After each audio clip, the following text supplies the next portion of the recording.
قتادہ نے بیان کیا اور ان سے انس رضی اللہ عنہ نے کہ عرینا کے کچھ لوگوں کو مدینہ کی آب و ہوا موافق نہیں آئی۔ رسول اللہ صلی اللہ علیہ وسلم نے انہیں اس کی اجازت دے دی کہ وہ زکوٰۃ کے اونٹوں میں جا کر ان کا دودھ اور پیشاب استعمال کریں، کیونکہ وہ ایسے مرض میں مبتلا تھے جس کی دوا یہی تھی۔ لیکن انہوں نے ان اونٹوں کے چرواہے کو مار ڈالا اور اونٹوں کو لے کر بھاگ نکلے۔ رسول اللہ صلی اللہ علیہ وسلم نے ان کے پیچھے آدمی دوڑائے، آخر وہ لوگ پکڑ کر لائے گئے۔ حضور صلی اللہ علیہ وسلم نے ان کے ہاتھ اور پاؤں کٹوا دیے اور ان کی آنکھوں میں گرم سلائیاں پھروا دیں، پھر انہیں دھوپ میں ڈلوا دیا جس کی شدت کی وجہ سے وہ پتھر چبانے لگے تھے۔ اس روایت کے مطابق ابو قلابہ ثابت اور حمید نے انس رضی اللہ عنہ کے واسطے سے کی ہے۔ صحیح بخاری حدیث نمبر 1501۔ اسحاق بن عبداللہ بن ابی طلحہ نے بیان کیا، کہا کہ مجھ سے انس بن مالک رضی اللہ عنہ نے بیان کیا کہ میں عبداللہ بن ابی طلحہ کو لے کر رسول اللہ صلی اللہ علیہ وسلم کی خدمت میں حاضر ہوا کہ آپ ان کی تحنیک کر دیں، یعنی اپنے منہ سے کوئی چیز چبا کر ان کے منہ میں ڈال دیں۔ میں نے اس وقت دیکھا کہ آپ کے ہاتھ میں داغ لگانے کا آلہ تھا اور آپ زکوٰۃ کے اونٹوں پر داغ لگا رہے تھے۔ صحیح بخاری حدیث نمبر 1502۔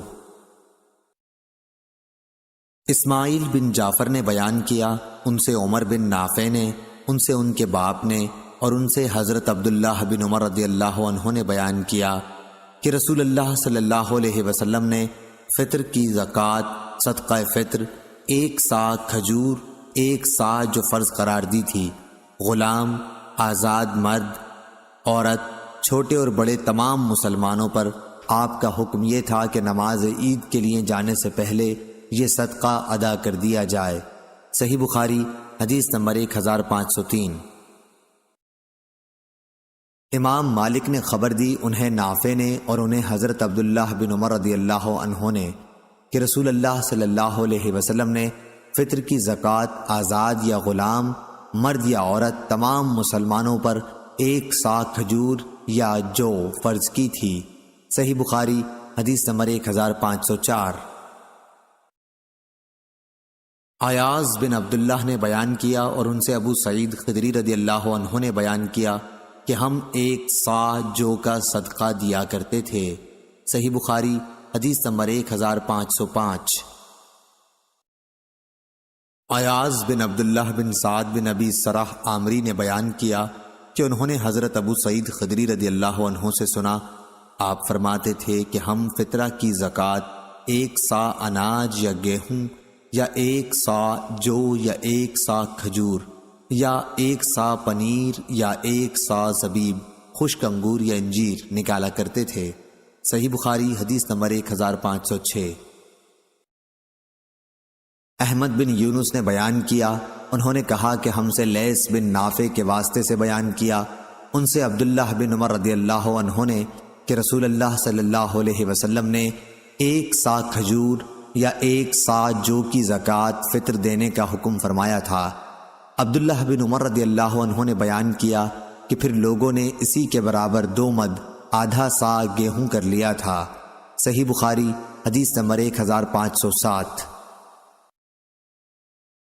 ایاز بن عبداللہ بن سعد بن ابی سرح نے بیان کیا اور ان سے ابو سعید خدری رضی اللہ عنہ نے بیان کیا کہ نبی کریم صلی اللہ علیہ وسلم کے زمانے میں صدقہ فطر 1 سا گیہوں یا 1 سا کھجور یا 1 سا جو یا 1 سا زبیب، خشک انگور یا خشک انجیر نکالتے تھے۔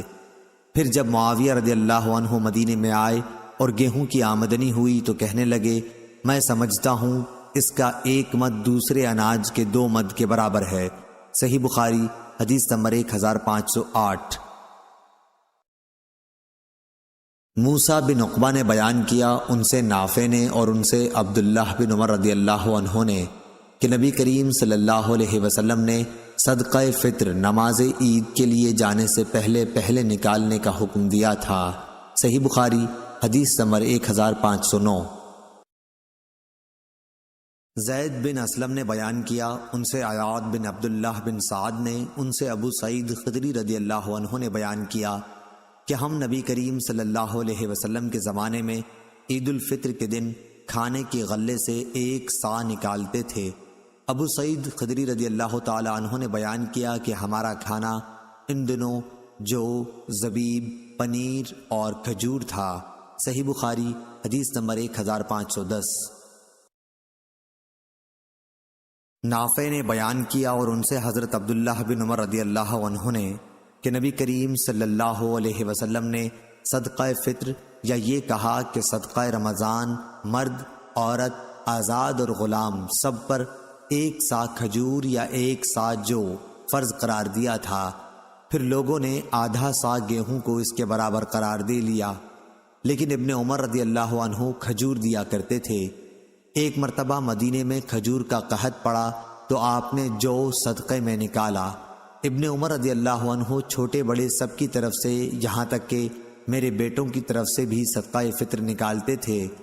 ابن عمر رضی اللہ عنہ صدقہ فطر ہر فقیر کو جو اسے قبول کرتا دے دیا کرتے تھے، اور لوگ صدقہ فطر 1 یا 2 دن پہلے ہی دے دیا کرتے تھے۔ امام بخاری رحمہ اللہ نے کہا میرے بیٹوں سے نافع کے بیٹے مراد ہیں۔ امام بخاری نے کہا کہ وہ عید سے پہلے جو صدقہ دے دیتے تھے تو اکٹھا ہونے کے لیے نہ فقیروں کے لیے، پھر وہ جمع کر کے فقراء میں تقسیم کر دیا جاتا۔ صحیح بخاری حدیث نمبر 1511۔ نافع نے بیان کیا کہ حضرت عبداللہ بن عمر رضی اللہ عنہ نے فرمایا کہ رسول اللہ صلی اللہ علیہ وسلم نے 1 سا جو یا 1 سا کھجور کا صدقہ فطر چھوٹے بڑے، آزاد اور غلام سب پر فرض قرار دیا۔ صحیح بخاری حدیث نمبر 1512۔ امام مالک نے خبر دی، انہیں ابن شہاب نے، انہیں سلیمان بن یسار نے اور ان سے عبداللہ بن عباس رضی اللہ عنہ نے بیان کیا کہ فضل بن عباس حجۃ الوداع میں رسول اللہ صلی اللہ علیہ وسلم کے ساتھ سواری کے پیچھے بیٹھے ہوئے تھے کہ قبیلہ خشم کی ایک خوبصورت عورت آئی۔ فضل اس کو دیکھنے لگے، وہ بھی انہیں دیکھ رہی تھی۔ رسول اللہ صلی اللہ علیہ وسلم فضل کا چہرہ بار بار دوسری طرف موڑ دینا چاہتے تھے۔ اس عورت نے کہا کہ یا رسول اللہ، اللہ کا فریضہ حج میرے والد کے لیے ادا کرنا ضروری ہو گیا ہے، لیکن وہ بہت بوڑھے ہیں، اونٹنی پر بیٹھ نہیں سکتے، کیا میں ان کی طرف سے حج بدل کر سکتی ہوں؟ حضور صلی اللہ علیہ وسلم نے فرمایا کہ ہاں، یہ حجۃ الوداع کا واقعہ تھا۔ صحیح بخاری حدیث نمبر 1513۔ عبداللہ بن وہب نے خبر دی، انہیں یونس نے، انہیں ابن شہاب نے کہ سالم بن عبداللہ بن عمر رضی اللہ عنہ نے انہیں خبر دی، ان سے عبداللہ بن عمر نے فرمایا کہ میں نے رسول اللہ صلی اللہ علیہ وسلم کو ذوالحلیفہ میں دیکھا کہ اپنی سواری پر چڑھ رہے ہیں۔ پھر جب وہ سیدھی کھڑی ہوئی تو آپ صلی اللہ علیہ وسلم نے لبیک کہا۔ صحیح بخاری حدیث نمبر 1514۔ امام اوزائی نے بیان کیا، انہوں نے عطا بن ابی رباح سے سنا، وہ جابر بن عبداللہ انصاری رضی اللہ عنہ سے بیان کرتے تھے کہ رسول اللہ صلی اللہ علیہ وسلم نے ذوالحلیفہ سے احرام باندھا۔ جب سواری آپ کو لے کر سیدھی کھڑی ہو گئی، ابراہیم بن موسیٰ کی یہ حدیث ابن عباس اور انس رضی اللہ عنہم سے بھی مروی ہے۔ صحیح بخاری حدیث نمبر 1515۔ اور ابان نے کہا ہم سے مالک بن دینار نے بیان کیا، ان سے قاسم بن محمد نے اور ان سے عائشہ رضی اللہ عنہا نے کہ نبی کریم صلی اللہ علیہ وسلم نے ان کے ساتھ ان کے بھائی عبد الرحمن کو بھیجا اور انہوں نے عائشہ رضی اللہ عنہا کو تنعیم سے عمرہ کرایا اور پالان کی پچھلی لکڑی پر ان کو بٹھا لیا۔ حضرت عمر رضی اللہ عنہ نے فرمایا کہ حج کے لیے پالانے باندھو، کیونکہ یہ بھی ایک جہاد ہے۔ صحیح بخاری حدیث نمبر 1516۔ ثمامہ بن عبداللہ بن انس نے بیان کیا کہ حضرت انس رضی اللہ عنہ ایک پالان پر حج کے لیے تشریف لے گئے اور آپ بخیل نہیں تھے۔ آپ نے بیان کیا کہ نبی کریم صلی اللہ علیہ وسلم بھی پالان پر حج کے لیے تشریف لے گئے تھے، اسی پر آپ کا اسباب بھی لدا ہوا تھا۔ صحیح بخاری حدیث نمبر 1517۔ قاسم بن محمد نے بیان کیا اور ان سے عائشہ رضی اللہ عنہا نے کہ انہوں نے کہا یا رسول اللہ، آپ لوگوں نے تو عمرہ کر لیا لیکن میں نہ کر سکی، اس لیے حضور صلی اللہ علیہ وسلم نے فرمایا عبد الرحمن اپنی بہن کو لے جا اور انہیں تنعیم سے عمرہ کرا لا۔ چنانچہ انہوں نے عائشہ رضی اللہ عنہا کو اپنے اونٹ کے پیچھے بٹھایا اور عائشہ رضی اللہ عنہا نے عمرہ ادا کیا۔ صحیح بخاری حدیث نمبر 1518۔ سعید بن مسیب نے بیان کیا اور ان سے ابو ہریرہ رضی اللہ عنہ نے کہ نبی کریم صلی اللہ علیہ وسلم سے کسی نے پوچھا کہ کون سا کام بہتر ہے؟ آپ صلی اللہ علیہ وسلم نے فرمایا کہ اللہ اور اس کے رسول پر ایمان لانا۔ پوچھا گیا کہ پھر اس کے بعد؟ آپ نے فرمایا کہ اللہ کے راستے میں جہاد کرنا۔ پھر پوچھا گیا کہ پھر اس کے بعد؟ آپ صلی اللہ علیہ وسلم نے فرمایا کہ حج مبرور۔ صحیح بخاری حدیث نمبر 1519۔ حبیب بن ابی عمرہ نے خبر دی، انہیں عائشہ بنت طلحہ نے اور انہیں ام المومنین حضرت عائشہ صدیقہ رضی اللہ عنہا نے کہا کہ انہوں نے پوچھا یا رسول اللہ صلی اللہ علیہ وسلم، ہم دیکھتے ہیں کہ جہاد سب نیک کاموں سے بڑھ کر ہے، پھر ہم بھی کیوں نہ جہاد کریں؟ حضور صلی اللہ علیہ وسلم نے فرمایا کہ نہیں، بلکہ سب سے افضل جہاد حج ہے جو مبرور ہو۔ صحیح بخاری حدیث نمبر 1520۔ سیار ابو الحکم نے بیان کیا، کہا کہ میں نے ابو حزم سے سنا، انہوں نے بیان کیا میں نے ابو ہریرہ رضی اللہ عنہ سے سنا اور انہوں نے نبی کریم صلی اللہ علیہ وسلم سے سنا۔ آپ نے فرمایا جس شخص نے اللہ کے لیے اس شان کے ساتھ حج کیا کہ نہ کوئی فحش بات ہوئی اور نہ کوئی گناہ، تو وہ اس دن کی طرح واپس ہوگا جیسے اس کی ماں نے اسے جنا تھا۔ صحیح بخاری حدیث نمبر 1521۔ زید بن جبیر نے بیان کیا کہ وہ عبداللہ بن عمر رضی اللہ عنہ کی قیام گاہ پر حاضر ہوئے، وہاں قنات کے ساتھ شامیانہ لگا ہوا تھا۔ زید بن جبیر نے کہا کہ میں نے پوچھا کہ کس جگہ سے عمرے کا احرام باندھنا چاہیے؟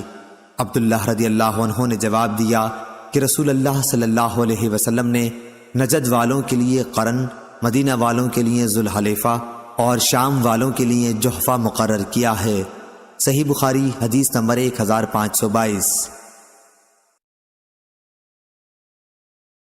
اکرمہ نے بیان کیا اور ان سے حضرت عبداللہ بن عباس رضی اللہ عنہ نے بیان کیا کہ یمن کے لوگ راستے کا خرچ ساتھ لائے بغیر حج کے لیے آ جاتے تھے، کہتے تو یہ تھے کہ ہم توکل کرتے ہیں، لیکن جب مکہ آتے تو لوگوں سے مانگنے لگتے۔ اس پر اللہ تعالیٰ نے یہ آیت نازل فرمائی اور توشہ لے لیا کرو کہ سب سے بہتر توشہ تو تقوی ہی ہے۔ اس کو ابن عینہ نے عمروں سے بواسطہ اکرمہ مرسلن نقل کیا ہے۔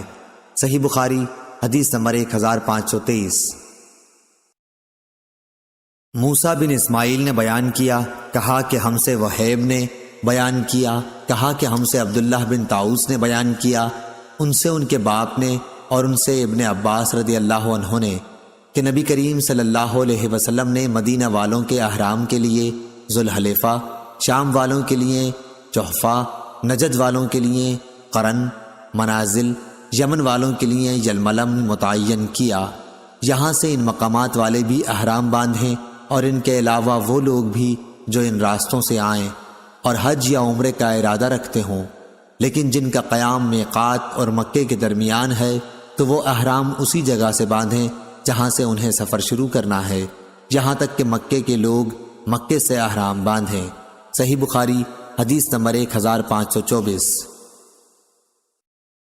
امام مالک نے خبر دی، انہیں نافع نے اور انہیں عبداللہ بن عمر رضی اللہ عنہ نے کہ رسول اللہ صلی اللہ علیہ وسلم نے فرمایا مدینہ کے لوگ ذوالحلیفہ سے احرام باندھیں، شام کے لوگ جحفہ سے اور نجد کے لوگ قرن منازل سے۔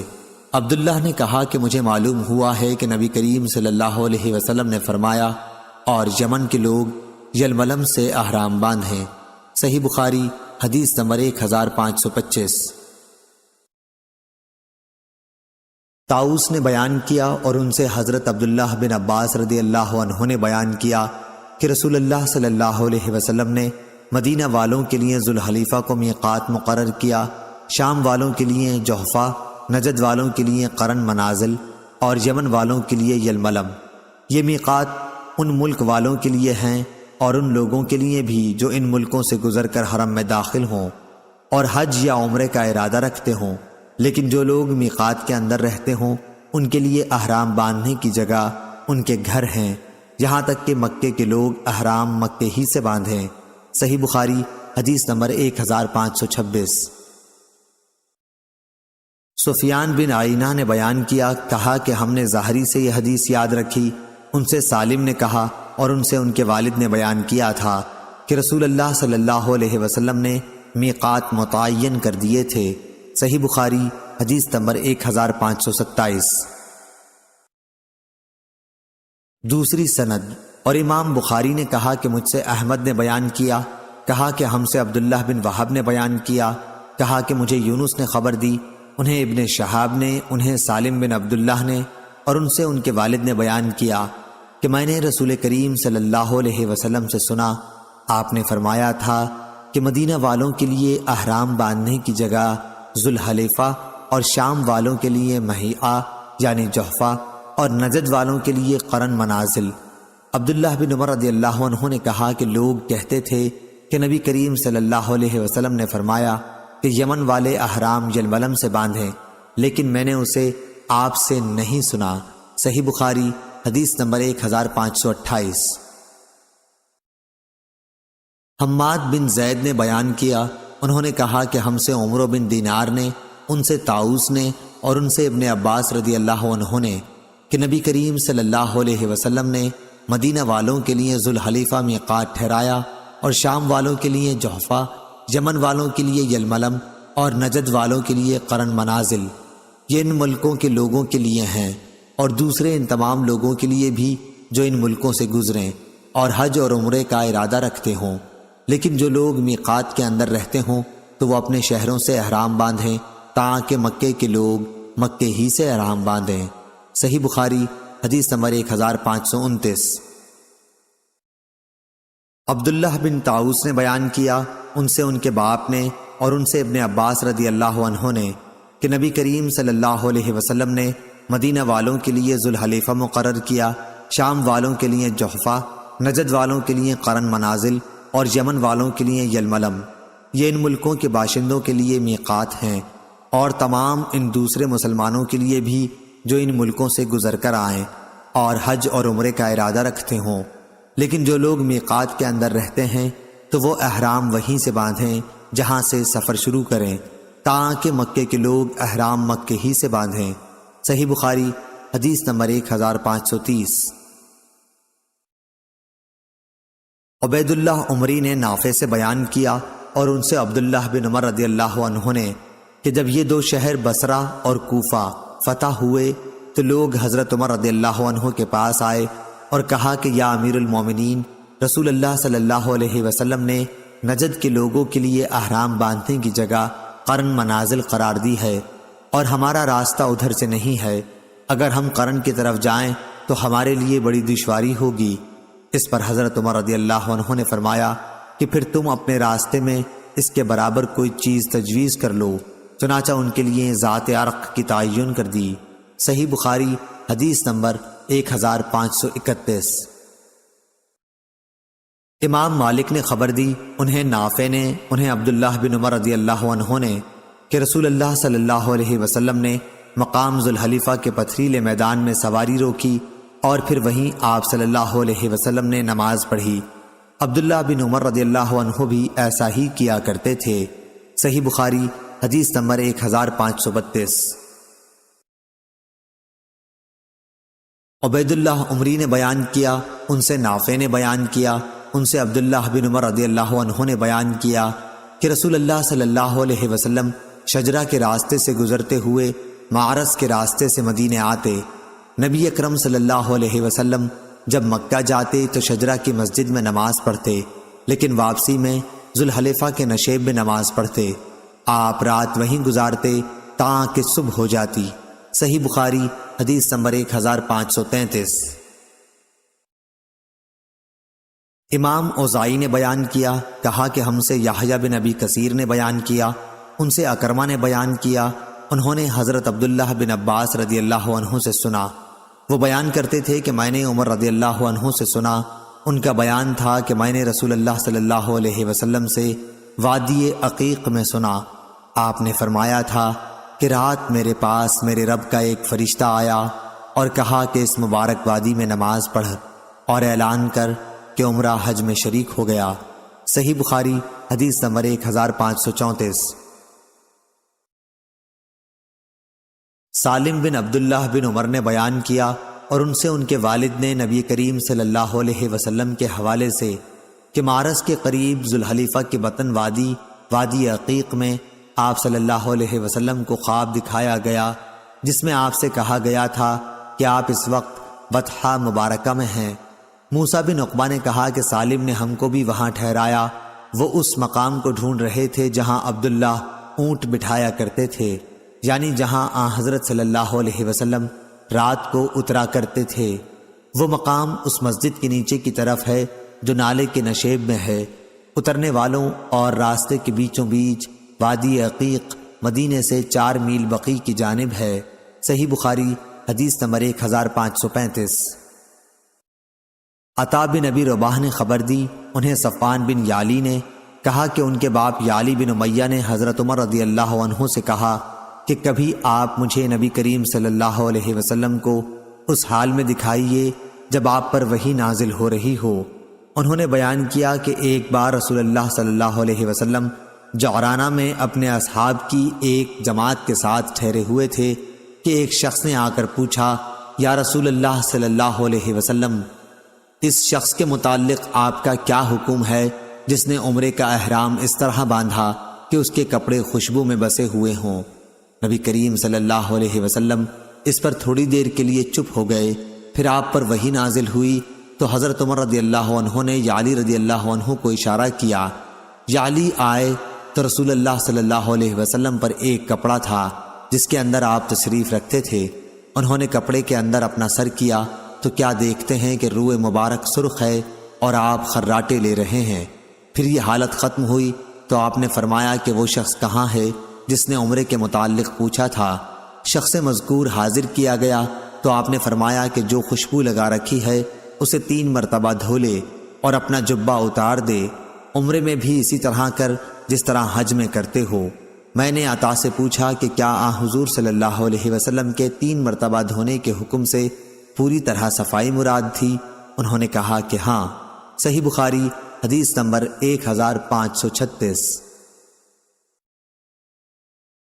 سعید بن جبیر نے بیان کیا کہ ابن عمر رضی اللہ عنہ سادہ تیل استعمال کرتے تھے احرام کے باوجود۔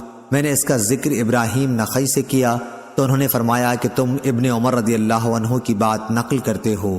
صحیح بخاری حدیث نمبر 1537۔ اسود نے بیان کیا اور ان سے ام المومنین حضرت عائشہ صدیقہ رضی اللہ عنہا نے بیان کیا، رسول اللہ صلی اللہ علیہ وسلم محرم ہیں اور گویا میں آپ کی مانگ میں خوشبو کی چمک دیکھ رہی ہوں۔ صحیح بخاری حدیث نمبر 1538۔ امام مالک نے خبر دی، انہیں عبد الرحمن بن قاسم نے، انہیں ان کے والد نے اور ان سے نبی کریم صلی اللہ علیہ وسلم کی زوجہ مطہرہ حضرت عائشہ صدیقہ رضی اللہ عنہا نے فرمایا کہ جب رسول اللہ صلی اللہ علیہ وسلم احرام باندھتے تو میں آپ کے احرام کے لیے اور اسی طرح بیت اللہ کے طواف زیارت سے پہلے حلال ہونے کے لیے خوشبو لگایا کرتی تھی۔ صحیح بخاری حدیث نمبر 1539۔ عبداللہ بن وہب نے خبر دی، انہیں یونس نے، انہیں ابن شہاب نے، انہیں سالم نے اور ان سے ان کے والد نے فرمایا ہے کہ میں نے رسول اللہ صلی اللہ علیہ وسلم سے تلبید کی حالت میں لبیک کہتے سنا۔ صحیح بخاری حدیث نمبر 1540۔ موسیٰ بن عقبہ نے بیان کیا، انہوں نے کہا کہ میں نے سالم بن عبداللہ سے سنا، انہوں نے کہا کہ میں نے ابن عمر رضی اللہ عنہ سے سنا۔ دوسری سند امام بخاری نے کہا اور ہم سے عبداللہ بن مسلمہ قامبی نے بیان کیا، ان سے امام مالک نے، ان سے موسیٰ بن عقبہ نے، ان سے سالم بن عبداللہ نے، انہوں نے اپنے باپ سے سنا، وہ کہہ رہے تھے کہ رسول اللہ صلی اللہ علیہ وسلم نے مسجد ذوالحلیفہ کے قریب ہی پہنچ کر احرام باندھا تھا۔ صحیح بخاری حدیث نمبر 1541۔ امام مالک نے خبر دی، انہیں نافع نے اور انہیں عبداللہ بن عمر رضی اللہ عنہ نے، کہ ایک شخص نے پوچھا کہ یا رسول اللہ صلی اللہ علیہ وسلم، محرم کو کس طرح کا کپڑا پہننا چاہیے؟ حضور صلی اللہ علیہ وسلم نے فرمایا، نہ کرتا پہنے، نہ عمامہ باندھے، نہ پاجامہ پہنے، نہ باران کوٹ، نہ موزے، لیکن اگر اس کے پاس جوتی نہ ہو تو وہ موزے اس وقت پہن سکتا ہے جب ٹخنوں کے نیچے سے ان کو کاٹ لیا ہو، اور احرام میں کوئی ایسا کپڑا نہ پہنو جس میں زعفران یا ورس لگا ہوا ہو۔ ابو عبداللہ امام بخاری رحمہ اللہ نے کہا کہ محرم اپنا سر دھو سکتا ہے لیکن کنگھا نہ کرے، بدن بھی نہ کھجلانا چاہیے، اور جوں سر اور بدن سے نکال کر زمین پر ڈالی جا سکتی ہے۔ صحیح بخاری حدیث نمبر 1542۔ جریر بن حازم نے بیان کیا، ان سے یونس بن زید نے، ان سے زہری نے، ان سے عبید اللہ بن عبداللہ نے، اور ان سے ابن عباس رضی اللہ عنہ نے، کہ عرفات سے مزدلفہ تک اسامہ بن زید رضی اللہ عنہ رسول اللہ صلی اللہ علیہ وسلم کی سواری پر پیچھے بیٹھے ہوئے تھے۔ پھر مزدلفہ سے منا تک حضرت فضل بن عباس رضی اللہ عنہ بیٹھ گئے تھے۔ دونوں حضرات نے بیان کیا کہ رسول اللہ صلی اللہ علیہ وسلم جمرہ عقبہ کی رمی تک برابر تلبیہ کہتے رہے۔ صحیح بخاری حدیث نمبر 1543، 1544۔ جریر بن حازم نے بیان کیا، ان سے یونس بن زید نے، ان سے زہری نے، ان سے عبید اللہ بن عبداللہ نے، اور ان سے ابن عباس رضی اللہ عنہ نے، کہ عرفات سے مزدلفہ تک اسامہ بن زید رضی اللہ عنہ رسول اللہ صلی اللہ علیہ وسلم کی سواری پر پیچھے بیٹھے ہوئے تھے۔ پھر مزدلفہ سے منا تک حضرت فضل بن عباس رضی اللہ عنہ بیٹھ گئے تھے۔ دونوں حضرات نے بیان کیا کہ رسول اللہ صلی اللہ علیہ وسلم جمرہ عقبہ کی رمی تک برابر تلبیہ کہتے رہے۔ صحیح بخاری حدیث نمبر 1543، 1544۔ قریب نے خبر دی اور ان سے عبداللہ بن عباس رضی اللہ عنہ نے بیان کیا کہ حجۃ الوداع میں ظہر اور عصر کے درمیان ہفتے کے دن نبی کریم صلی اللہ علیہ وسلم کنگھا کرنے اور تیل لگانے اور ازار اور رداء پہننے کے بعد اپنے صحابہ رضی اللہ عنہم کے ساتھ مدینے سے نکلے۔ آپ نے اس وقت زعفران میں رنگے ہوئے ایسے کپڑے کے سوا جس کا رنگ بدن پر لگتا ہو کسی قسم کی چادر یا تہبند پہننے سے منع نہیں کیا۔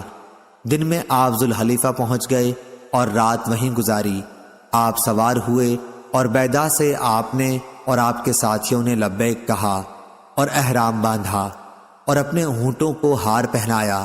ذی قعدہ کے مہینے میں اب 5 دن رہ گئے تھے۔ پھر آپ جب مکہ پہنچے تو ذی الحجہ کے 4 دن گزر چکے تھے۔ آپ نے بیت اللہ کا طواف کیا اور صفا اور مروہ کی سعی کی۔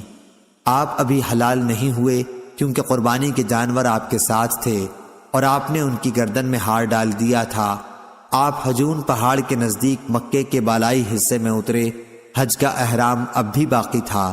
بیت اللہ کے طواف کے بعد پھر آپ وہاں اس وقت تک تشریف نہیں لے گئے جب تک میدان عرفات سے واپس نہ ہو لیے۔ آپ نے اپنے ساتھیوں کو حکم دیا تھا کہ وہ بیت اللہ کا طواف کریں اور صفا و مروہ کے درمیان سعی کریں، پھر اپنے سروں کے بال ترشوا کر حلال ہو جائیں۔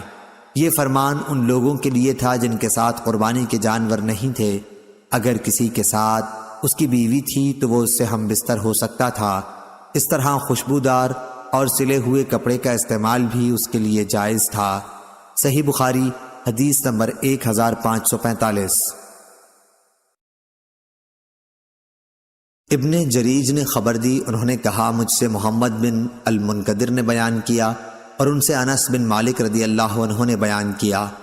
انہوں نے کہا کہ نبی کریم صلی اللہ علیہ وسلم نے مدینے میں 4 رکعتیں پڑھیں لیکن ذوالحلیفہ میں 2 رکعت ادا فرمائیں۔ پھر آپ نے رات وہیں گزاری۔ صبح کے وقت جب آپ اپنی سواری پر سوار ہوئے تو آپ نے لبیک پکار دی۔ صحیح بخاری حدیث نمبر 1546۔ ایوب سختیانی نے بیان کیا، ان سے ابو قلابہ نے اور ان سے انس بن مالک نے کہ رسول اللہ صلی اللہ علیہ وسلم نے مدینے میں ظہر 4 رکعت پڑھی، لیکن ذوالحلیفہ میں عصر 2 رکعت۔ انہوں نے کہا کہ میرا خیال ہے کہ رات صبح تک آپ نے ذوالحلیفہ میں ہی گزار دی۔ صحیح بخاری حدیث نمبر 1547۔ حماد بن زید نے بیان کیا، ان سے ابو ایوب نے، ان سے ابو قلابہ نے اور ان سے انس بن مالک نے کہ نبی کریم صلی اللہ علیہ وسلم نے ظہر مدینہ منورہ میں 4 رکعت پڑھی، لیکن نماز عصر ذوالحلیفہ میں 2 رکعت پڑھی۔ میں نے خود سنا کہ لوگ بلند آواز سے حج اور عمرہ دونوں کے لیے لبیک کہہ رہے تھے۔ صحیح بخاری حدیث نمبر 1548۔ امام مالک نے خبر دی، انہیں نافع نے اور انہیں عبداللہ بن عمر رضی اللہ عنہ نے کہ رسول اللہ صلی اللہ علیہ وسلم کا تلبیہ یہ تھا، حاضر ہوں اے اللہ، حاضر ہوں میں، تیرا کوئی شریک نہیں، حاضر ہوں، تمام حمد تیرے ہی لیے ہے اور تمام نعمتیں تیری ہی طرف سے ہیں، ملک تیرا ہی ہے، تیرا کوئی شریک نہیں ہے۔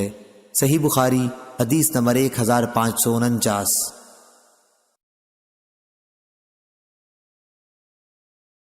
سفیان ثوری نے اعمش سے بیان کیا، ان سے عمارہ نے، ان سے ابو عطیہ نے اور ان سے عائشہ رضی اللہ عنہا نے کہ میں جانتی ہوں کہ کس طرح نبی کریم صلی اللہ علیہ وسلم تلبیہ کہتے تھے۔ آپ تلبیہ یوں کہتے تھے، لبیک اللہم لبیک لا شریک لک لبیک ان الحمد والنعمت لک۔ ترجمہ گزر چکا ہے۔ اس کی مطابقت سفیان ثوری کی طرح ابو معاویہ نے اعمش سے بھی کی ہے۔ صحیح بخاری حدیث نمبر 1550۔ ایوب سختیانی نے بیان کیا، ان سے ابو قلابہ نے اور ان سے انس نے کہ رسول اللہ صلی اللہ علیہ وسلم نے مدینے میں، ہم بھی آپ کے ساتھ تھے، ظہر کی 4 رکعت پڑھی اور ذوالحلیفہ میں عصر کی نماز 2 رکعت۔ آپ رات کو وہیں رہے، صبح ہوئی تو مقام بیدا سے سواری پر بیٹھتے ہوئے اللہ تعالیٰ کی حمد، اس کی تسبیح اور تکبیر کہی، پھر حج اور عمرے کے لیے ایک ساتھ احرام باندھا اور لوگوں نے بھی آپ کے ساتھ دونوں کا ایک ساتھ احرام باندھا، یعنی قرآن کیا۔ جب ہم مکہ آئے تو آپ کے حکم سے جن لوگوں نے حج تمتع کا احرام باندھا تھا ان سب نے احرام کھول دیا، پھر 8ویں تاریخ میں سب نے حج کا احرام باندھا۔ انہوں نے کہا کہ نبی کریم صلی اللہ علیہ وسلم نے اپنے ہاتھ سے کھڑے ہو کر بہت سے اونٹ نہر کیے۔ حضور اکرم صلی اللہ علیہ وسلم نے عید الاضحیٰ کے دن مدینہ میں 2 چت کبرے سینگوں والے مینڈھے ذبح کیے تھے۔ ابو عبداللہ امام بخاری نے کہا کہ بعض لوگ اس حدیث کو یوں روایت کرتے ہیں ایوب سے، انہوں نے ایک شخص سے، انہوں نے انس سے۔ صحیح بخاری حدیث نمبر 1551۔ صالح بن کیسان نے خبر دی، انہیں نافع نے اور ان سے ابن عمر رضی اللہ عنہ نے کہ جب رسول اللہ صلی اللہ علیہ وسلم کو لے کر آپ کی سواری پوری طرح کھڑی ہو گئی تو آپ نے اس وقت لبیک پکارا۔ صحیح بخاری حدیث نمبر 1552۔ ایوب سختیانی نے نافع سے بیان کیا، انہوں نے کہا کہ عبداللہ بن عمر رضی اللہ عنہ جب ذوالحلیفہ میں صبح کی نماز پڑھ چکے تو اپنی اونٹنی پر پالان لگانے کا حکم فرمایا۔ سواری لائی گئی تو آپ اس پر سوار ہوئے اور جب وہ آپ کو لے کر کھڑی ہو گئی تو آپ کھڑے ہو کر قبلہ رو ہو گئے اور پھر لبیک کہنا شروع کیا تاکہ حرم میں داخل ہو گئے۔ وہاں پہنچ کر آپ نے لبیک کہنا بند کر دیا، پھر ذی طویٰ میں تشریف لا کر رات وہیں گزارتے، صبح ہوتی تو نماز پڑھتے اور غسل کرتے، پھر مکے میں داخل ہوتے۔ آپ یقین کے ساتھ یہ جانتے تھے کہ رسول اللہ صلی اللہ علیہ وسلم نے بھی اسی طرح کیا تھا۔ عبد الوارث کی طرح اس حدیث کو اسماعیل نے بھی ایوب سے روایت کیا، اس میں غسل کا ذکر ہے۔ صحیح بخاری حدیث نمبر 1553۔ نافع نے بیان کیا کہ حضرت عبداللہ بن عمر رضی اللہ عنہ جب مکے جانے کا ارادہ کرتے تھے پہلے خوشبو کے بغیر تیل استعمال کرتے، اس کے بعد مسجد ذوالحلیفہ میں تشریف لاتے، یہاں صبح کی نماز پڑھتے، پھر سوار ہوتے۔ جب اونٹنی آپ کو لے کر پوری طرح کھڑی ہو جاتی تو احرام باندھتے، پھر فرماتے کہ میں نے رسول اللہ صلی اللہ علیہ وسلم کو اسی طرح کرتے دیکھا تھا۔ صحیح بخاری حدیث نمبر 1554۔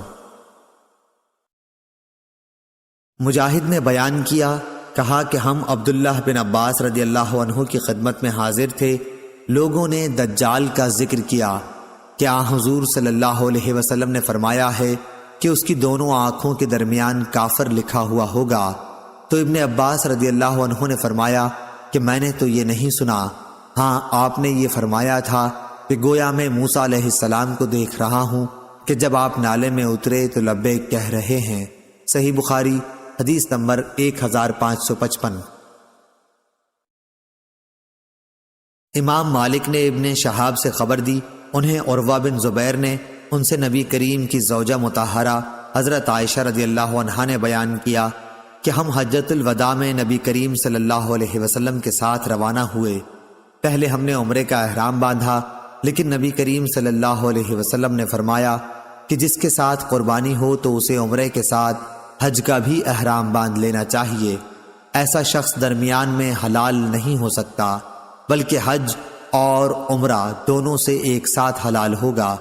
میں بھی مکہ آئی تھی، اس وقت میں حائضہ ہو گئی، اس لیے نہ بیت اللہ کا طواف کر سکی اور نہ صفا اور مروہ کی سعی۔ میں نے اس کے متعلق نبی کریم صلی اللہ علیہ وسلم سے شکوہ کیا تو آپ نے فرمایا کہ اپنا سر کھول ڈال، کنگھا کر اور عمرہ چھوڑ کر حج کا احرام باندھ لے۔ چنانچہ میں نے ایسا ہی کیا۔ پھر جب ہم حج سے فارغ ہو گئے تو رسول اللہ صلی اللہ علیہ وسلم نے مجھے میرے بھائی عبد الرحمن بن ابی بکر کے ساتھ تنعیم بھیجا۔ میں نے وہاں سے عمرے کا احرام باندھا اور عمرہ ادا کیا۔ حضور صلی اللہ علیہ وسلم نے فرمایا کہ یہ تمہارے اس عمرے کے بدلے میں ہے جسے تم نے چھوڑ دیا تھا۔ حضرت عائشہ رضی اللہ عنہا نے بیان کیا کہ لوگوں نے حجۃ الوداع میں صرف عمرے کا احرام باندھا تھا، وہ بیت اللہ کا طواف، صفا اور مروہ کی سعی کر کے حلال ہو گئے۔ پھر منا سے واپس ہونے پر دوسرا طواف یعنی طواف الزیارہ کیا، لیکن جن لوگوں نے حج اور عمرے کا ایک ساتھ احرام باندھا تھا انہوں نے صرف ایک ہی طواف کیا یعنی طواف الزیارہ کیا۔ صحیح بخاری حدیث نمبر 1556۔ عطا بن ابی رباح نے بیان کیا کہ جابر رضی اللہ عنہ نے فرمایا نبی کریم صلی اللہ علیہ وسلم نے علی رضی اللہ عنہ کو حکم دیا تھا کہ وہ اپنے احرام پر قائم رہیں۔ انہوں نے سراقہ کا قول بھی ذکر کیا تھا۔ صحیح بخاری حدیث نمبر 1557۔ سلیم بن حیان نے بیان کیا، انہوں نے کہا کہ میں نے مروان اصفر سے سنا اور ان سے انس بن مالک نے بیان کیا تھا کہ حضرت علی رضی اللہ عنہ یمن سے نبی کریم صلی اللہ علیہ وسلم کی خدمت میں حاضر ہوئے تو آپ نے پوچھا کہ کس طرح کا احرام باندھا ہے؟ انہوں نے کہا کہ جس طرح کا حضور صلی اللہ علیہ وسلم نے باندھا ہو۔ اس پر آپ صلی اللہ علیہ وسلم نے فرمایا کہ اگر میرے ساتھ قربانی نہ ہوتی تو میں حلال ہو جاتا۔ اور محمد بن ابی بکر نے ابن جریج سے یوں روایت کیا کہ نبی کریم صلی اللہ علیہ وسلم نے دریافت فرمایا، علی تم نے کس چیز کا احرام باندھا ہے؟ انہوں نے عرض کی، نبی کریم صلی اللہ علیہ وسلم نے جس کا احرام باندھا ہو اسی کا میں نے بھی باندھا ہے۔ حضور صلی اللہ علیہ وسلم نے فرمایا کہ پھر قربانی کر اور اپنی اسی حالت پر احرام جاری رکھ۔ صحیح بخاری حدیث نمبر 1558۔ سفیان سوری نے بیان کیا، ان سے قیس بن مسلم نے، ان سے طارق بن شہاب نے اور ان سے ابو موسیٰ اشعری رضی اللہ عنہ نے کہ مجھے نبی کریم صلی اللہ علیہ وسلم نے میری قوم کے پاس یمن بھیجا تھا۔ جب حجۃ الوداع کے موقع پر میں آیا تو آپ سے بطحا میں ملاقات ہوئی۔ آپ نے دریافت فرمایا کہ کس کا احرام باندھا ہے؟ میں نے عرض کی کہ حضور صلی اللہ علیہ وسلم نے جس کا باندھا ہو۔ آپ نے پوچھا کیا تمہارے ساتھ قربانی ہے؟ میں نے عرض کی کہ نہیں، اس لیے آپ نے مجھے حکم دیا کہ میں بیت اللہ کا طواف اور صفا اور مروہ کی سعی کروں۔ اس کے بعد آپ نے احرام کھول دینے کے لیے فرمایا۔ چنانچہ میں اپنی قوم کی ایک خاتون کے پاس آیا، انہوں نے میرے سر کا کنگھا کیا یا میرا سر دھویا۔ پھر حضرت عمر رضی اللہ عنہ کا زمانہ آیا تو آپ نے فرمایا کہ اگر ہم اللہ کی کتاب پر عمل کریں تو وہ یہ حکم دیتی ہے کہ حج اور عمرہ پورا کرو۔ اللہ تعالیٰ فرماتا ہے اور حج اور عمرہ پورا کرو اللہ کی رضا کے لیے۔ اور اگر ہم حضور صلی اللہ علیہ وسلم کی سنت کو لیں تو حضور صلی اللہ علیہ وسلم نے اس وقت تک احرام نہیں کھولا جب تک آپ نے قربانی سے فراغت نہیں حاصل فرمائی۔ صحیح بخاری حدیث نمبر 1559۔ افلح بن حمید نے بیان کیا، کہا کہ میں نے قاسم بن محمد سے سنا، ان سے عائشہ رضی اللہ عنہا نے بیان کیا کہ ہم رسول اللہ صلی اللہ علیہ وسلم کے ساتھ حج کے مہینوں میں، حج کی راتوں میں اور حج کے دنوں میں نکلے، پھر صرف میں جا کر اترے۔ آپ نے بیان کیا کہ پھر نبی کریم صلی اللہ علیہ وسلم نے صحابہ رضی اللہ عنہم کو خطاب فرمایا، جس کے ساتھ ہدی نہ ہو اور وہ چاہتا ہو کہ اپنے احرام کو صرف عمرے کا بنا لے تو اسے ایسا کر لینا چاہیے، لیکن جس کے ساتھ قربانی ہے وہ ایسا نہ کرے۔ حضرت عائشہ رضی اللہ عنہا نے بیان فرمایا کہ حضور صلی اللہ علیہ وسلم کے بعض اصحاب نے اس فرمان پر عمل کیا اور بعض نے نہیں کیا۔ انہوں نے بیان کیا کہ رسول اللہ صلی اللہ علیہ وسلم اور آپ کے بعض اصحاب جو استطاعت و حوصلہ والے تھے کہ وہ احرام کے ممنوعات سے بچ سکتے تھے، ان کے ساتھ ہدی بھی تھی، اس لیے وہ تنہا عمرہ نہیں کر سکتے تھے، پس انہوں نے احرام نہیں کھولا۔ عائشہ رضی اللہ عنہا نے بیان کیا کہ رسول اللہ صلی اللہ علیہ وسلم میرے پاس تشریف لائے تو میں رو رہی تھی۔ آپ نے پوچھا، اے بھولی بھالی عورت، تو رو کیوں رہی ہے؟ میں نے عرض کی کہ میں نے آپ کے اپنے صحابہ رضی اللہ عنہم سے ارشاد کو سن لیا، اب تو میں عمرہ نہ کر سکوں گی۔ آپ نے پوچھا، کیا بات ہے؟ میں نے کہا، میں نماز پڑھنے کے قابل نہ رہی، یعنی حائضہ ہو گئی۔ آپ نے فرمایا، کوئی حرج نہیں، آخر تم بھی تو آدم کی بیٹیوں کی طرح ایک عورت ہو، اور اللہ نے تمہارے لیے بھی وہ مقدر کیا ہے جو تمام عورتوں کے لیے کیا ہے، اس لیے عمرہ چھوڑ کر حج کرتی رہ، اللہ تعالیٰ تمہیں جلد ہی عمرے کی توفیق دے دے گا۔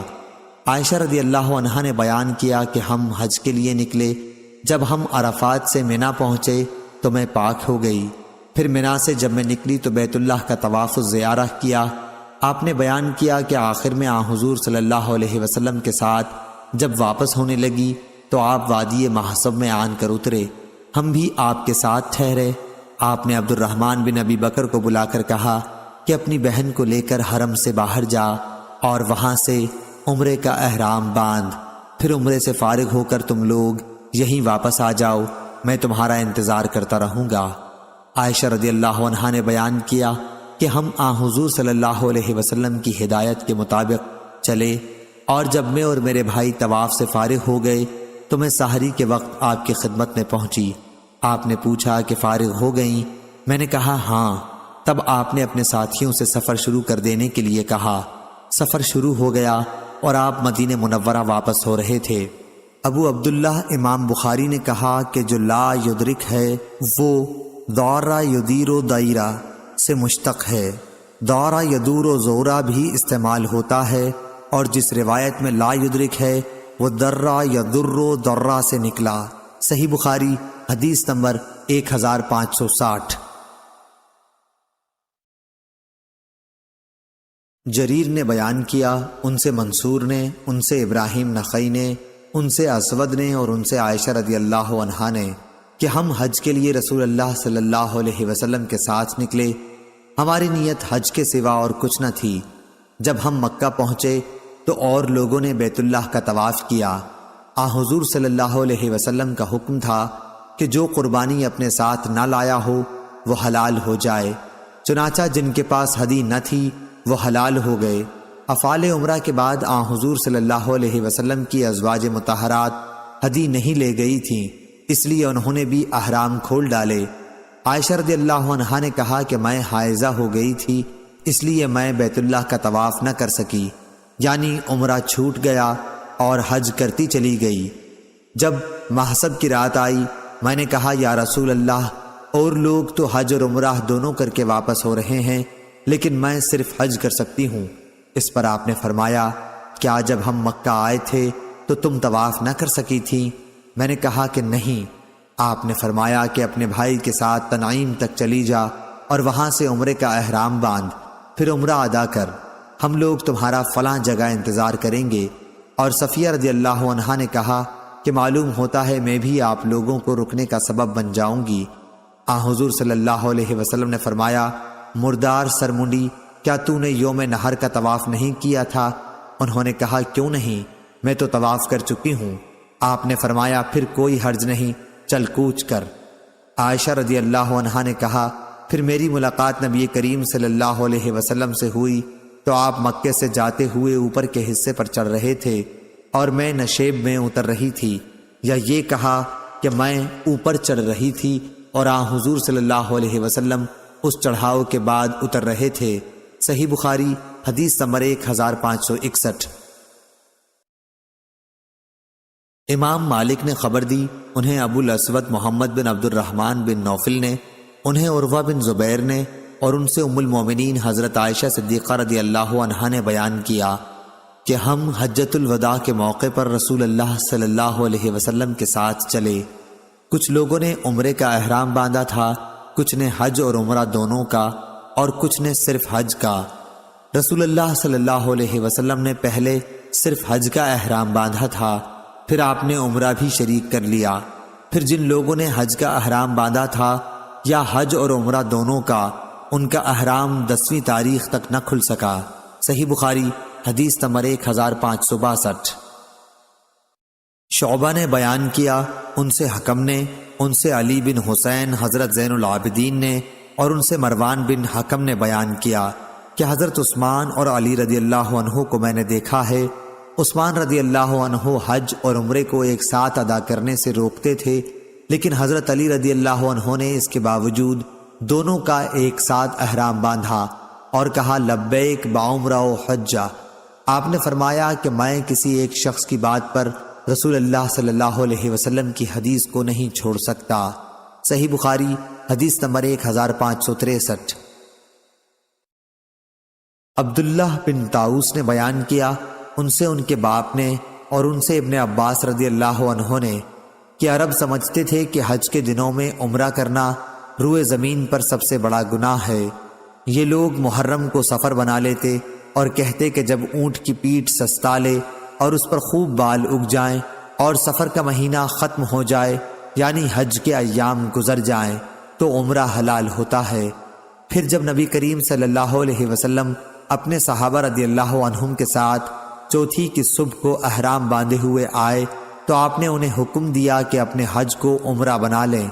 یہ حکم عرب کے پرانے رواج کی بنا پر عام صحابہ رضی اللہ عنہم پر بڑا بھاری گزرا۔ انہوں نے پوچھا، یا رسول اللہ، عمرہ کر کے ہمارے لیے کیا چیز حلال ہو گئی؟ آپ نے فرمایا کہ تمام چیزیں حلال ہو جائیں گی۔ صحیح بخاری حدیث نمبر 1564۔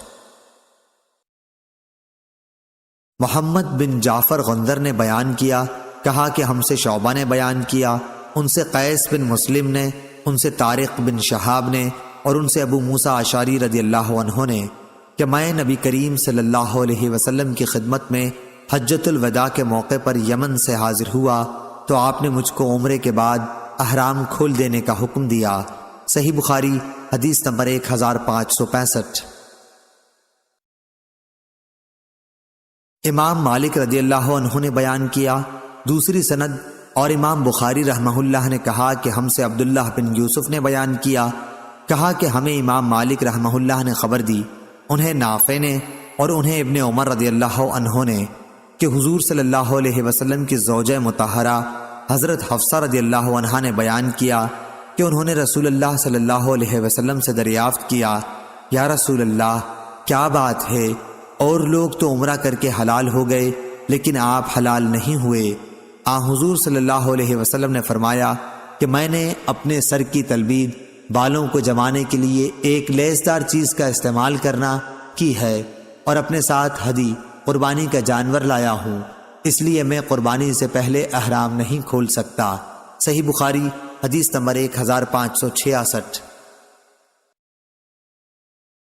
ابو جمرہ نصر بن عمران الزبعی نے بیان کیا، انہوں نے کہا کہ میں نے حج اور عمرے کا ایک ساتھ احرام باندھا تو کچھ لوگوں نے مجھے منع کیا، اس لیے میں نے ابن عباس رضی اللہ عنہ سے اس کے متعلق دریافت کیا۔ آپ نے تمتع کرنے کے لیے کہا۔ پھر میں نے ایک شخص کو دیکھا کہ مجھ سے کہہ رہا ہے، حج بھی مبرور ہوا اور عمرہ بھی قبول ہوا۔ میں نے یہ خواب ابن عباس رضی اللہ عنہ کو سنایا تو آپ نے فرمایا کہ یہ نبی کریم صلی اللہ علیہ وسلم کی سنت ہے۔ پھر آپ نے فرمایا کہ میرے یہاں قیام کر، میں اپنے پاس سے تمہارے لیے کچھ مقرر کر کے دیا کروں گا۔ شعبہ نے بیان کیا کہ میں نے ابو جمرہ سے پوچھا کہ ابن عباس رضی اللہ عنہ نے یہ کیوں کیا تھا، یعنی مال کس بات پر دینے کے لیے کہا۔ انہوں نے بیان کیا کہ اس خواب کی وجہ سے جو میں نے دیکھا تھا۔ صحیح بخاری حدیث نمبر 1567۔ ابو شہاب نے کہا کہ میں تمتع کی نیت سے عمرے کا احرام باندھ کے یوم ترویہ سے 3 دن پہلے مکہ پہنچا۔ اس پر مکہ کے کچھ لوگوں نے کہا اب تمہارا حج مکی ہوگا۔ میں عطا بن ابی رباح کی خدمت میں حاضر ہوا یہی پوچھنے کے لیے۔ انہوں نے فرمایا کہ مجھ سے جابر بن عبداللہ رضی اللہ عنہ نے بیان کیا کہ انہوں نے رسول اللہ صلی اللہ علیہ وسلم کے ساتھ وہ حج کیا تھا جس میں آپ صلی اللہ علیہ وسلم اپنے ساتھ قربانی کے اونٹ لائے تھے، یعنی حجۃ الوداع۔ صحابہ رضی اللہ عنہم نے صرف مفرد حج کا احرام باندھا، لیکن حضور صلی اللہ علیہ وسلم نے ان سے فرمایا کہ عمرے کا احرام باندھ لو اور بیت اللہ کے طواف اور صفا و مروہ کی سعی کے بعد اپنے احرام کھول ڈالو اور بال ترشوا لو۔ یوم ترویہ تک برابر اسی طرح حلال رہو، پھر یوم ترویہ میں مکے سے حج کا احرام باندھو، اور اس طرح اپنے حج مفرد کو جس کی تم نے پہلے نیت کی تھی اب اسے تمتع بنا لو۔ صحابہ رضی اللہ عنہم نے عرض کی کہ ہم اسے تمتع کیسے بنا سکتے ہیں، ہم تو حج کا احرام باندھ چکے ہیں۔ اس پر حضور صلی اللہ علیہ وسلم نے فرمایا کہ جس طرح میں کہہ رہا ہوں ویسا ہی کرو۔ اگر میرے ساتھ ہدی نہ ہوتی تو خود میں بھی اسی طرح کرتا جس طرح تم سے کہہ رہا ہوں، لیکن میں کیا کروں، اب میرے لیے کوئی چیز اس وقت تک حلال نہیں ہو سکتی جب تک میرے قربانی کے جانوروں کی قربانی نہ ہو جائے۔ چنانچہ صحابہ رضی اللہ عنہم نے آپ کے حکم کی تعمیل کی۔ ابو عبداللہ امام بخاری رحمہ اللہ نے کہا ابو شہاب کی اس حدیث کے سوا اور کوئی مرفوع حدیث مروی نہیں ہے۔ صحیح بخاری حدیث نمبر 1568۔ حجاج بن محمد اور نے بیان کیا، ان سے شعبہ نے، ان سے عمرو بن مرہ نے، ان سے سعید بن مسیب نے کہ جب حضرت عثمان اور حضرت علی رضی اللہ عنہ عصفان آئے تو ان میں باہم تمتع کے سلسلے میں اختلاف ہوا، تو حضرت علی رضی اللہ عنہ نے فرمایا کہ جس کو رسول اللہ صلی اللہ علیہ وسلم نے کیا ہے اس سے آپ کیوں روک رہے ہیں؟ اس پر عثمان رضی اللہ عنہ نے فرمایا کہ مجھے اپنے حال پر رہنے دو۔ یہ دیکھ کر علی نے حج اور عمرہ دونوں کا احرام ایک ساتھ باندھا۔ صحیح بخاری حدیث نمبر 1569۔ حماد بن زید نے بیان کیا، ان سے ایوب سختیانی نے کہا کہ میں نے مجاہد سے سنا، انہوں نے کہا کہ ہم سے جابر بن عبداللہ رضی اللہ عنہ نے بیان کیا، انہوں نے کہا کہ جب ہم رسول اللہ صلی اللہ علیہ وسلم کے ساتھ آئے تو ہم نے حج کی لبیک پکاری، پھر رسول اللہ صلی اللہ علیہ وسلم نے ہمیں حکم دیا تو ہم نے اسے عمرہ بنا لیا۔ صحیح بخاری حدیث نمبر 1570۔ حمام بن یحییٰ نے قتادہ سے بیان کیا، کہا کہ مجھ سے مطرف نے عمران بن حسین سے بیان کیا، انہوں نے کہا کہ رسول اللہ صلی اللہ علیہ وسلم کے زمانے میں ہم نے تمتع کیا تھا اور خود قرآن میں تمتع کا حکم نازل ہوا تھا۔ اب ایک شخص نے اپنی رائے سے جو چاہا کہہ دیا۔ صحیح بخاری حدیث نمبر 1571۔ عثمان بن غیاث نے بیان کیا، ان سے اکرمہ نے، ان سے ابن عباس رضی اللہ عنہ نے، ابن عباس رضی اللہ عنہ سے حج میں تمتع کے متعلق پوچھا گیا۔ آپ نے فرمایا کہ حجۃ الوداع کے موقع پر مہاجرین، انصار، نبی کریم صلی اللہ علیہ وسلم کے ازواج اور ہم سب نے احرام باندھا تھا۔ جب ہم مکہ گئے تو رسول اللہ صلی اللہ علیہ وسلم نے فرمایا کہ اپنے احرام کو حج اور عمرہ دونوں کے لیے کر لو، لیکن جو لوگ قربانی کا جانور اپنے ساتھ لائے ہیں وہ عمرہ کرنے کے بعد حلال نہیں ہوں گے۔ چنانچہ ہم نے بیت اللہ کا طواف اور صفا و مروہ کی سعی کر لی تو اپنا احرام کھول ڈالا، اور ہم اپنی بیویوں کے پاس گئے اور سلے ہوئے کپڑے پہنے۔ آپ نے فرمایا تھا کہ جس کے ساتھ قربانی کا جانور ہے وہ اس وقت تک حلال نہیں ہو سکتا جب تک ہدی اپنی جگہ نہ پہنچ لے، یعنی قربانی نہ ہو لے۔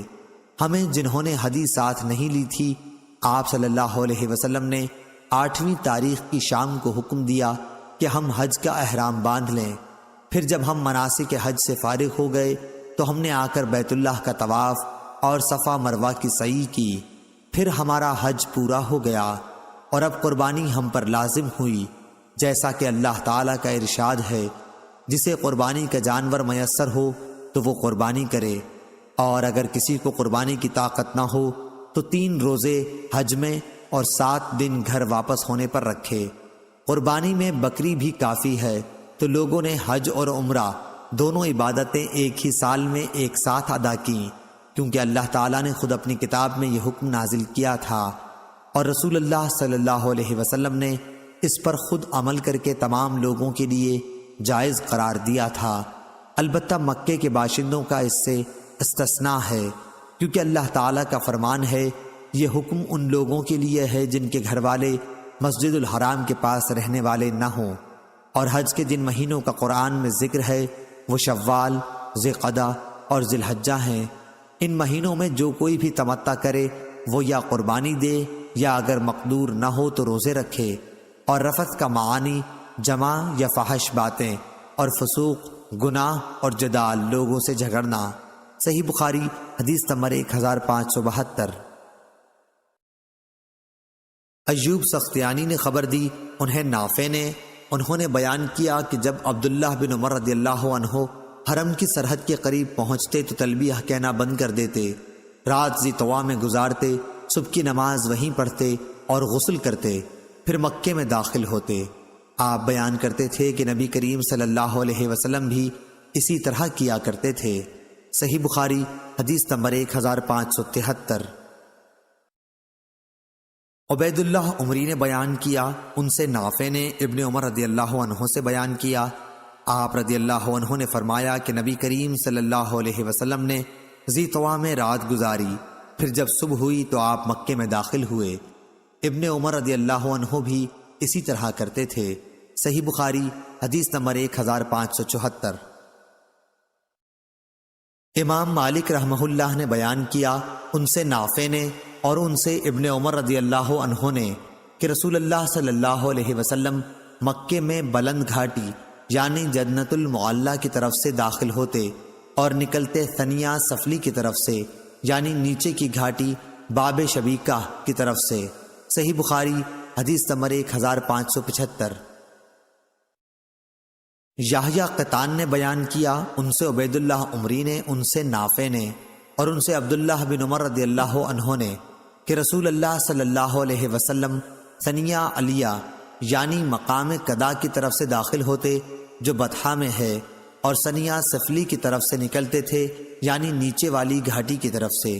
صحیح بخاری حدیث نمبر 1576۔ سفیان بن عینہ نے بیان کیا، ان سے ہشام بن عروہ نے، ان سے ان کے والد نے، ان سے عائشہ رضی اللہ عنہا نے کہ جب رسول اللہ صلی اللہ علیہ وسلم مکہ میں تشریف لائے تو اوپر کی بلند جانب سے شہر کے اندر داخل ہوئے اور مکے سے واپس جب گئے تو نیچے کی طرف سے نکل گئے۔ صحیح بخاری حدیث نمبر 1577۔ ابو اسامہ نے بیان کیا، انہوں نے کہا کہ ہم سے ہشام بن عروہ نے بیان کیا، ان سے ان کے والد عروہ بن زبیر نے اور ان سے عائشہ رضی اللہ عنہا نے کہ نبی کریم صلی اللہ علیہ وسلم فتح مکہ کے موقع پر شہر میں قدا کی طرف سے داخل ہوئے اور قدا کی طرف سے نکلے جو مکے کے بلند جانب ہے۔ صحیح بخاری حدیث نمبر 1578۔ عمرو بن حارث نے خبر دی، انہیں ہشام بن عروہ نے، انہیں ان کے والد عروہ بن زبیر نے اور انہیں عائشہ رضی اللہ عنہا نے کہ نبی کریم صلی اللہ علیہ وسلم فتح مکہ کے موقع پر داخل ہوتے وقت مکے کے بالائی علاقے قدا سے داخل ہوئے۔ ہشام نے بیان کیا کہ عروہ اگرچہ قدا اور قدا دونوں طرف سے داخل ہوتے تھے لیکن اکثر قدا سے داخل ہوتے کیونکہ یہ راستہ ان کے گھر سے قریب تھا۔ صحیح بخاری حدیث نمبر 1579۔ عروہ نے بیان کیا کہ نبی کریم صلی اللہ علیہ وسلم فتح مکہ کے موقع پر مکے کے بالائی علاقے قدا کی طرف سے داخل ہوتے لیکن عروہ اکثر قدا کے طرف سے داخل ہوتے تھے کیونکہ یہ راستہ ان کے گھر سے قریب تھا۔ صحیح بخاری حدیث نمبر 1580۔ ہشام نے اپنے باپ سے بیان کیا، انہوں نے بیان کیا کہ نبی کریم صلی اللہ علیہ وسلم فتح مکہ کے موقع پر قدا سے داخل ہوتے تھے، اور وہ خود اگرچہ دونوں طرف سے قدا اور قدا داخل ہوتے، لیکن اکثر آپ قدا کی طرف سے داخل ہوتے تھے کیونکہ یہ راستہ ان کے گھر سے قریب تھا۔ ابو عبداللہ امام بخاری رحمہ اللہ نے کہا کہ قدا اور قدا دو مقامات کے نام ہیں۔ صحیح بخاری حدیث نمبر 1581۔ عمرو بن دینار نے خبر دی، کہا کہ میں نے جابر بن عبداللہ رضی اللہ عنہ سے سنا، انہوں نے بیان کیا کہ زمانہ جاہلیت میں جب کعبے کی تعمیر ہوئی تو نبی کریم صلی اللہ علیہ وسلم اور عباس رضی اللہ عنہ بھی پتھر اٹھا کر لا رہے تھے۔ عباس رضی اللہ عنہ نے نبی کریم صلی اللہ علیہ وسلم سے کہا کہ اپنا تہبند اتار کر کاندھے پر ڈال لو تاکہ پتھر اٹھانے میں تکلیف نہ ہو۔ حضور صلی اللہ علیہ وسلم نے ایسا کیا تو ننگے ہوتے ہی بے ہوش ہو کر آپ زمین پر گر پڑے اور آپ کی آنکھیں آسمان کی طرف لگ گئیں۔ آپ کہنے لگے میرا تہبند دے دو، پھر آپ صلی اللہ علیہ وسلم نے اسے مضبوط باندھ لیا۔ صحیح بخاری حدیث نمبر 1582۔ عبداللہ بن عمر رضی اللہ عنہ نے خبر دی اور انہیں نبی کریم صلی اللہ علیہ وسلم کی پاک بیوی حضرت عائشہ صدیقہ رضی اللہ عنہا نے کیا حضور صلی اللہ علیہ وسلم نے ان سے فرمایا، کیا تجھے معلوم ہے جب تیری قوم نے کعبے کی تعمیر کی تو بنیاد ابراہیم کو چھوڑ دیا تھا؟ میں نے عرض کیا یا رسول اللہ، پھر آپ بنیاد ابراہیم پر اس کو کیوں نہیں بنا دیتے؟ آپ نے فرمایا اگر تمہاری قوم کا زمانہ کفر سے بالکل نزدیک نہ ہوتا تو میں بے شک ایسا کر دیتا۔ عبداللہ بن عمر رضی اللہ عنہ نے کہا کہ اگر عائشہ صدیقہ رضی اللہ عنہا نے یہ بات رسول اللہ صلی اللہ علیہ وسلم سے سنی ہے اور یقیناً حضرت عائشہ رضی اللہ عنہا سچی ہیں تو میں سمجھتا ہوں یہی وجہ تھی جو حضرت صلی اللہ علیہ وسلم حتیم سے متصل جو دیواروں کے کونے ہیں ان کو نہیں چومتے تھے، کیونکہ خانہ کعبہ ابراہیمی بنیادوں پر پورا نہ ہوا تھا۔ صحیح بخاری حدیث نمبر 1583۔ اشعث نے بیان کیا، ان سے اسود بن یزید نے اور ان سے ام المومنین حضرت عائشہ صدیقہ رضی اللہ عنہا نے بیان کیا کہ میں نے رسول اللہ صلی اللہ علیہ وسلم سے پوچھا کہ کیا حتیم بھی بیت اللہ میں داخل ہے؟ آپ صلی اللہ علیہ وسلم نے فرمایا کہ ہاں۔ پھر میں نے پوچھا کہ پھر لوگوں نے اسے کعبے میں کیوں نہیں شامل کیا؟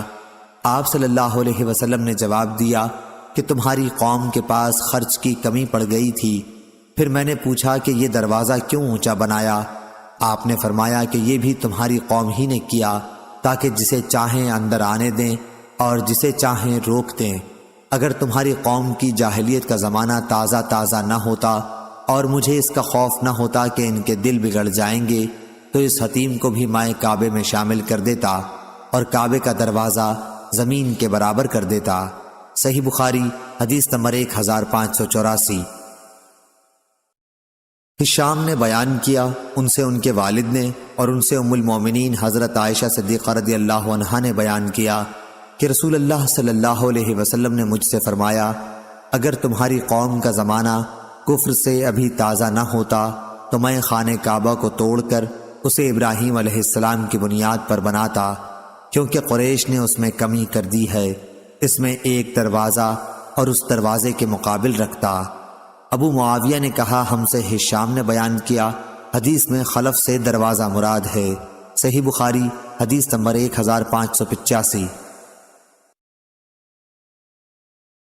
یزید بن رومان نے بیان کیا، ان سے عروہ نے اور ان سے ام المومنین حضرت عائشہ صدیقہ رضی اللہ عنہا نے کہ رسول اللہ صلی اللہ علیہ وسلم نے فرمایا عائشہ اگر تیری قوم کا زمانہ جاہلیت ابھی تازہ نہ ہوتا تو میں بیت اللہ کو گرانے کا حکم دے دیتا تاکہ نئی تعمیر میں اس حصے کو بھی داخل کر دوں جو اس سے باہر رہ گیا ہے، اور اس کی کرسی زمین کے برابر کر دوں اور اس کے 2 دروازے بنا دوں، ایک مشرق اور ایک مغرب میں۔ اس طرح ابراہیم علیہ السلام کی بنا پر اس کی تعمیر ہو جاتی۔ عبداللہ بن زبیر رضی اللہ عنہ کا کعبے کو گرانے سے یہی مقصد تھا۔ یزید نے بیان کیا کہ میں اس وقت موجود تھا جب عبداللہ بن زبیر رضی اللہ عنہ نے اسے گرایا تھا اور اس کی نئی تعمیر کر کے حتیم کو اس کے اندر کر دیا تھا۔ میں نے ابراہیم علیہ السلام کی تعمیر کے پائے بھی دیکھے جو اونٹ کی کوہان کی طرح تھے۔ جریر بن حازم نے کہا کہ میں نے ان سے پوچھا کہ ان کی جگہ کہاں ہے؟ انہوں نے فرمایا کہ میں ابھی دکھاتا ہوں۔ چنانچہ میں ان کے ساتھ حتیم میں گیا اور آپ نے ایک جگہ کی طرف اشارہ کر کے کہا کہ یہ وہ جگہ ہے۔ جریر نے کہا کہ میں نے اندازہ لگایا کہ وہ جگہ حتیم میں سے 6 ہاتھ ہوگی یا ایسی ہی کچھ۔ صحیح بخاری حدیث نمبر 1586۔ جریر بن عبد الحمید نے منصور سے بیان کیا، ان سے مجاہد نے، ان سے طاؤس نے اور ان سے ابن عباس رضی اللہ عنہ نے بیان کیا، رسول اللہ صلی اللہ علیہ وسلم نے فتح مکہ پر فرمایا تھا کہ اللہ تعالیٰ نے اس شہر مکے کو حرمت والا بنایا ہے، یعنی عزت دی ہے، پس اس کے درختوں کے کانٹے تک بھی نہیں کاٹے جا سکتے، یہاں کے شکار بھی نہیں ہنکائے جا سکتے، اور ان کے علاوہ جو اعلان کر کے مالک تک پہنچانے کا ارادہ رکھتے ہوں کوئی شخص یہاں کی گری پڑی چیز بھی نہیں اٹھا سکتا ہے۔ صحیح بخاری حدیث نمبر 1587۔ عبداللہ بن وہب نے خبر دی، انہیں یونس نے، انہیں ابن شہاب نے، انہیں علی بن حسین نے، انہیں عمرو بن عثمان نے اور انہیں حضرت اسامہ بن زید رضی اللہ عنہ نے کہ انہوں نے پوچھا، یا رسول اللہ صلی اللہ علیہ وسلم، آپ مکے میں کیا اپنے گھر میں قیام فرمائیں گے؟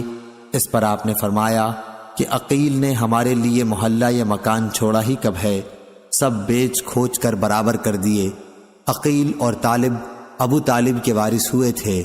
جعفر اور علی رضی اللہ عنہ کو وراثت میں کچھ نہیں ملا تھا کیونکہ یہ دونوں مسلمان ہو گئے تھے، اور عقیل ابتدا میں اور طالب اسلام نہیں لائے تھے۔ اس بنیاد پر حضرت عمر بن خطاب رضی اللہ عنہ فرمایا کرتے تھے کہ مسلمان کافر کا وارث نہیں ہوتا۔ ابن شہاب نے کہا کہ لوگ اللہ تعالیٰ کے اس ارشاد سے دلیل لیتے ہیں کہ جو لوگ ایمان لائے، ہجرت کی اور اپنے مال اور جان کے ساتھ اللہ کی راہ میں جہاد کیا، اور وہ لوگ جنہوں نے پناہ دی اور مدد کی، وہی ایک دوسرے کے وارث ہوں گے۔ صحیح بخاری حدیث نمبر 1588۔ ظاہری نے کہا کہ مجھ سے ابو سلمہ نے بیان کیا، ان سے ابو ہریرہ رضی اللہ عنہ نے بیان کیا کہ رسول اللہ صلی اللہ علیہ وسلم نے جب منا سے لوٹتے ہوئے حجۃ الوداع کے موقع پر مکے آنے کا ارادہ کیا تو فرمایا کہ کل انشاءاللہ ہمارا قیام اسی خیف بنی کنانہ یعنی محصب میں ہوگا جہاں قریش نے کفر پر اڑے رہنے کی قسم کھائی تھی۔ صحیح بخاری حدیث نمبر 1589۔ ابو سلمہ نے بیان کیا اور ان سے ابو ہریرہ رضی اللہ عنہ نے بیان کیا کہ 11ویں کی صبح کو جب حضور صلی اللہ علیہ وسلم منا میں تھے تو یہ فرمایا تھا کہ کل ہم خیف بنی کنانہ میں قیام کریں گے جہاں قریش نے کفر کی حمایت کی قسم کھائی تھی۔ آپ کی مراد محصب سے تھی کیونکہ یہیں قریش اور کنانہ نے بنو ہاشم اور بنو عبد المطلب یا راوی نے بنو المطلب کہا کے خلاف حلف اٹھایا تھا کہ جب تک وہ نبی کریم صلی اللہ علیہ وسلم کو ان کے حوالے نہ کر دیں ان کے ہاں بیاہ شادی نہ کریں گے اور نہ ان سے خرید و فروخت کریں گے۔ اور سلامہ بن روح نے عقیل اور یحییٰ بن ضحاک سے روایت کیا، ان سے امام اوزائی نے بیان کیا کہ مجھے ابن شہاب نے خبر دی، انہوں نے اپنی روایت میں بنو ہاشم اور بنو المطلب کہا۔ ابو عبداللہ امام بخاری نے کہا کہ بنو المطلب زیادہ صحیح ہے۔ صحیح بخاری حدیث نمبر 1590۔ زیادہ بن سعد نے بیان کیا، ان سے ظاہری نے بیان کیا، ان سے سعید بن مسیب نے بیان کیا اور ان سے ابو ہریرہ رضی اللہ عنہ نے کہ نبی کریم صلی اللہ علیہ وسلم نے فرمایا کہ کعبے کو 2 پتلی پنڈلیوں والا ایک حقیر حبشی تباہ کر دے گا۔ صحیح بخاری حدیث نمبر 1591۔ لیث نے بیان کیا، ان سے عقیل نے، ان سے ابن شہاب نے، ان سے عروہ نے اور ان سے عائشہ رضی اللہ عنہا نے بیان کیا۔ دوسری سند امام بخاری رحمہ اللہ نے کہا اور مجھ سے محمد بن مقاتل نے بیان کیا، انہوں نے کہا کہ مجھے عبداللہ بن مبارک نے خبر دی، انہوں نے کہا کہ ہمیں محمد بن ابی حفصہ نے خبر دی، انہیں زہری نے، انہیں عروہ نے، اور ان سے ام المومنین حضرت عائشہ صدیقہ رضی اللہ عنہا نے بیان فرمایا کہ رمضان کے روزے فرض ہونے سے پہلے مسلمان عاشورہ کا روزہ رکھتے تھے۔ عاشورہ ہی کے دن جاہلیت میں کعبے پر غلاف چڑھایا جاتا تھا۔ پھر جب اللہ تعالیٰ نے رمضان فرض کر دیا تو رسول اللہ صلی اللہ علیہ وسلم نے لوگوں سے فرمایا کہ اب جس کا جی چاہے عاشورہ کا روزہ رکھے، جس کا جی چاہے چھوڑ دے۔ صحیح بخاری حدیث نمبر 1592۔ ابراہیم بن طہمان نے بیان کیا، ان سے حجاج بن حجاج اسلمی نے، ان سے قتادہ نے، ان سے عبداللہ بن ابی عتبہ نے، اور ان سے ابو سعید خدری رضی اللہ عنہ نے، اور ان سے نبی کریم صلی اللہ علیہ وسلم نے فرمایا بیت اللہ کا حج اور عمرہ یاجوج اور ماجوج کے نکلنے کے بعد بھی ہوتا رہے گا۔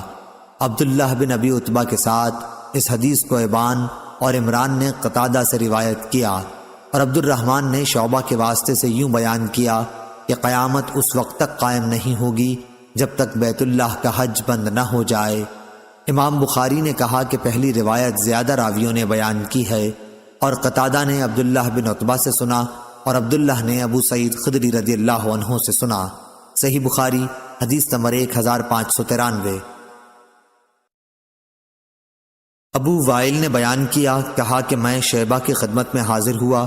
دوسری سند، اور ہم سے قبیصہ نے بیان کیا، کہا کہ ہم سے سفیان نے واصل سے بیان کیا، اور ان سے ابو وائل نے بیان کیا کہ میں شیبہ کے ساتھ کعبے میں کرسی پر بیٹھا ہوا تھا، تو شیبہ نے فرمایا کہ اسی جگہ بیٹھ کر عمر رضی اللہ عنہ نے ایک مرتبہ فرمایا کہ میرا ارادہ یہ ہوتا ہے کہ کعبے کے اندر جتنا سونا چاندی ہے اسے نہ چھوڑوں جسے زمانہ جاہلیت میں کفار نے جمع کیا تھا، بلکہ سب کو نکال کر مسلمانوں میں تقسیم کر دوں۔